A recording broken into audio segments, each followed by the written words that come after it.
It's that time of year again, but I'm not talking about the holidays actually. I'm talking about that pre-holiday period of time where we think we're going to get so much done by the end of the year. We have, a couple months left and we're going, yeah, it should be no problem. I'll get all this stuff done. And every year we unintentionally lie to ourselves and we overestimate what we can get done by the end of the year. And I want you as a business owner to challenge yourself to slow down during this time and embrace the slowdown, not guilt yourself for slowing down, but actually slow down. But what will enable you to do that is to get a few things done, have a short to-do list by the end of the year. And specifically by, let's say, Thanksgiving, US Thanksgiving. If you can get the core things done, the big pieces, if you can eat the frog, if you will, before Thanksgiving, then you really can alleviate yourself from so much pressure, so much stress. It's already stressful enough at the end of the year, especially if you're hosting holidays and you have family over and you're spending time with people, and especially for us introverts, which I am, by the way, it's a lot of energy. It's a lot going on and you have to give yourself some of that space. And I'm going to encourage you that in the next couple of weeks, you should focus on these 3 things because they will be a game changer for how you feel when you wake up in January. It's kind of like taking care of your body and not abusing it and getting enough rest and getting enough nutrition. This is the nutrition your business needs going into the new year. So I want to start with 3 things that you can do, and they're all related to the finances because this is keep what you earn. But these are specific tactical things I want you to do that will move the needle. And you may not appreciate how valuable these things are. And I promise you, if you were to talk to an accountant and say, Shannon told me to do these 3 things, they would probably nod and go, yep, absolutely. Please do those 3 things. Number 1 is catch those books up. So we fall into this habit. If you're a business owner if you're listening to the show, hopefully you've done your bookkeeping this year. But if not, if you've let it slip, if you're a little bit behind, then this is the time to catch up through Q3 at least, right? So going through September 30th at a minimum, ideally October, since we're already in November, but let's try to catch up at least through September and get ourselves in a position where 3/4 of the year are done. They'll give you a really good head start. Then you can close the final quarter if you need to in January and move forward. You'll still be in a great position to get your taxes done on time and you'll have most of the work done. What people fall into is this trap of, I'm just going to get it done in January. Like you reach out to a bookkeeper in January and you're like, can you do my books for all of 2023? And like, with all due respect, they're going to charge you a butt ton to go do that. They're going to charge you a lot of money because it is go time. It is go time for them to close the books of the people who have paid them all year. This is the busiest time of year for them. So, they're never going to be impolite, but I will. I'll tell you, with all due respect, that it is actually quite disrespectful to approach a bookkeeper in January and go, hey, can you do my books for all of last year? And they should charge you a pretty penny for that. And if they're not, and they're saying they're going to do it, then just understand that they are probably pulling some people pleaser thread because that is not the expectation. I think that the expectation should be at least quarterly, maybe monthly. Monthly would be ideal to do your books. But if you're engaging a bookkeeper after the fact and having them go clean it up, that is truly a cleanup or catch-up project. That is cleaning up things. That is not maintenance. That is not their regular fee. And it should cost you more money to go back into time and do that. So catch up those books. Now, I am not here to guilt you because you haven't done it, but I'm here to tell you that doing it makes a hell of a difference for 2 reasons. One is you're going to have a better relationship with the bookkeeper. You're going to be responsible and proactive and just have a better relationship with them.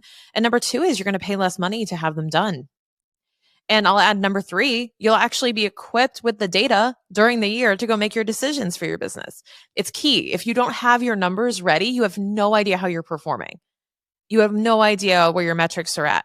So this is a great time to not only get the books caught up for the sake of preparing for taxes, but also so you can set effective goals for 2024. If you're setting goals based on, let's say, a revenue number or a profit number or a cash flow number, how do you know it's realistic if you're not even looking back to see what you've done this year? And we don't want to wait until April when the taxes are filed to find out what the hell happened in 2023. You're already into Q2 at that point. So get proactive and let's start talking about our numbers now. And let's start going through and seeing what the data is telling us. That's number one. Number two is you want to secure your tax pro. So that means if right now we've just finished up the 2022 tax filing season. So if you filed an extension, then a few weeks ago, you had to file your final 2022 return. So chances are you're feeling some kind of way, one way or another, about your tax professional. You either are working with them amicably and you're happy with them and there's nothing wrong, no problems, or maybe you're feeling like, hey, I think I can do better. I think I've outgrown this person. I think I have become a business owner that can do better, do more, or get more advice, get more advisory services. I can expand what they're doing for me. And if that's the case, then this is when you want to secure the new person, because for two reasons. One is this is the down season. This is like the only time of year from October 15th to December 31st. That is the only time that there is not a major tax deadline. That is the only time there is not a major tax deadline happening. So this is the time when, your accountants are approachable and you can say, hey, I would like to lock you in to do my taxes for next tax season. It allows you to get first in line tickets to the show because you're going to be combating a lot of other priorities they have in the new year. And you're going to get your first pick of professional at this point. You'll be able to line up with whoever you want to. Now, you can put a deposit down. I encourage most accountants to ask for some type of deposit to put you on their roster for the next year, but maybe not. So just do what it takes to get on their roster for the person that you want to work with. Now, if you need help with that, I've put out this free offer called Money Pro Matchmaker. You can go to moneypromatchmaker.com. I'll make sure it's in the show notes. And you can actually use it to help you pick a new professional. I specifically released it during this time to help you with this particular step because a lot of people are asking, I want somebody different. I want to work with someone else, but I don't know what I'm looking for. I don't know how to evaluate them.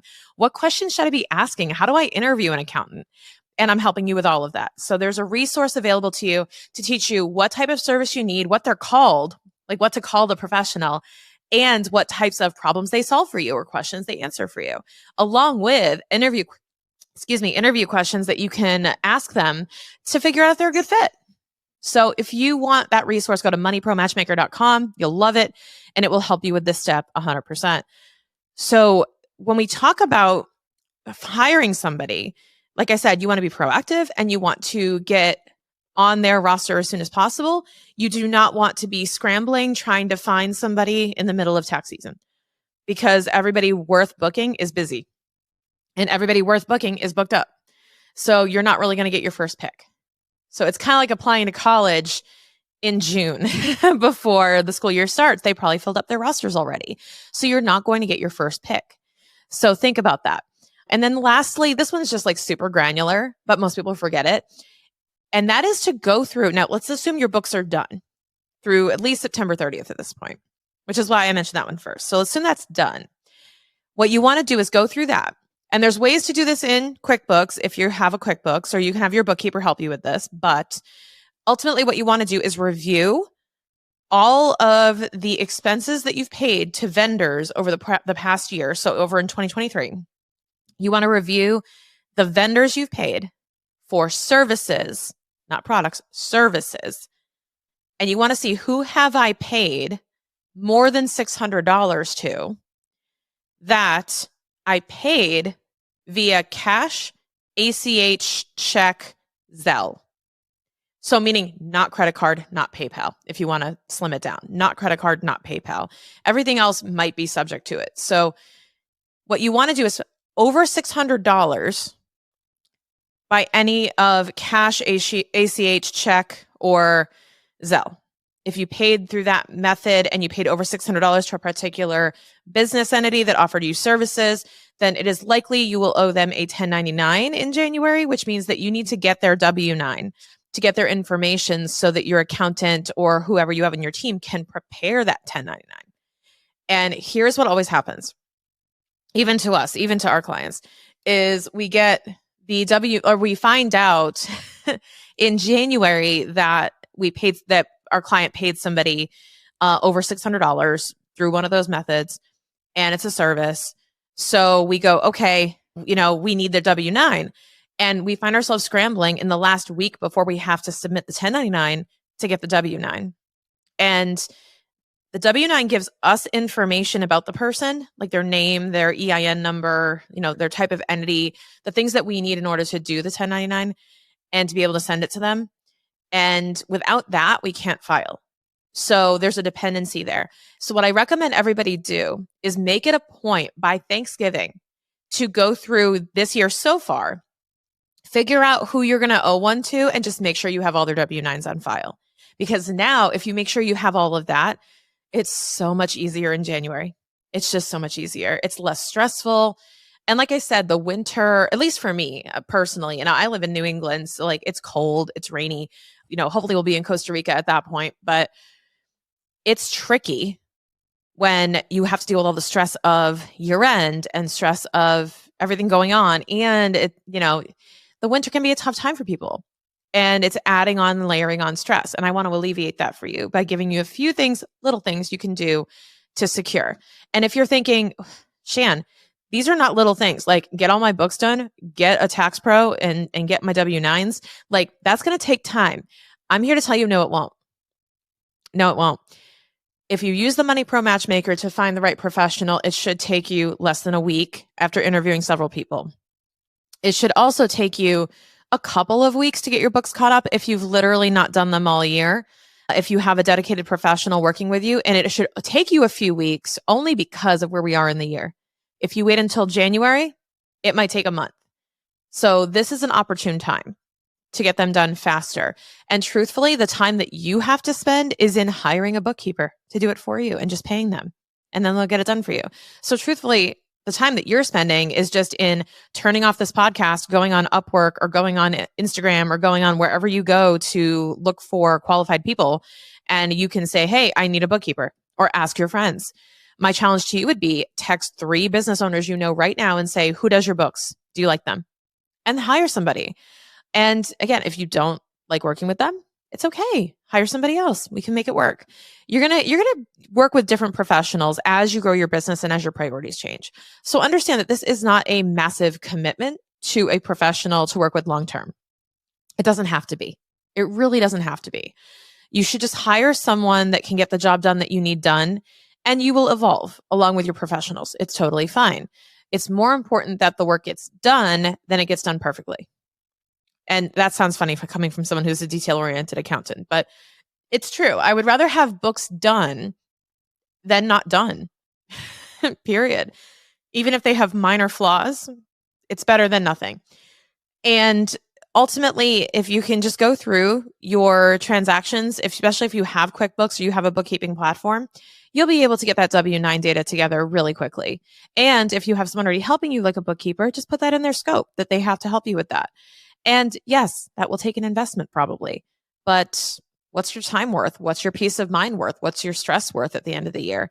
It shouldn't cost you that much. And I go through that again in the Money Pro Matchmaker, is like how much to really spend on this and what makes it worthwhile and how to evaluate for that. So if your time is worth money and you could be generating income, or truthfully, if you could just be enjoying your time, having peace of mind, figure out what that's worth to you. People are so hesitant to invest in people to help them with, their bookkeeping or their finances. But the truth is, if you're not investing in someone to do it for you or to support you with it, then you're going to invest in the training, or you're going to invest the time in having to pick up the pieces. It happens every single time. So to avoid that, which is what I want for you, I would highly recommend hiring someone to help you before the end of the year with all of this. And if you need more support, do not hesitate to reach out and ask me any questions you have about this. We're happy to help you find the right professional or recommend different approaches for you or what type of solution you need. Feel free to text me anytime. My text number is 860-609-6374. And it really is me. I'm going to send you a voice note to prove it. I would love to chat with you more and find out how we can support your business.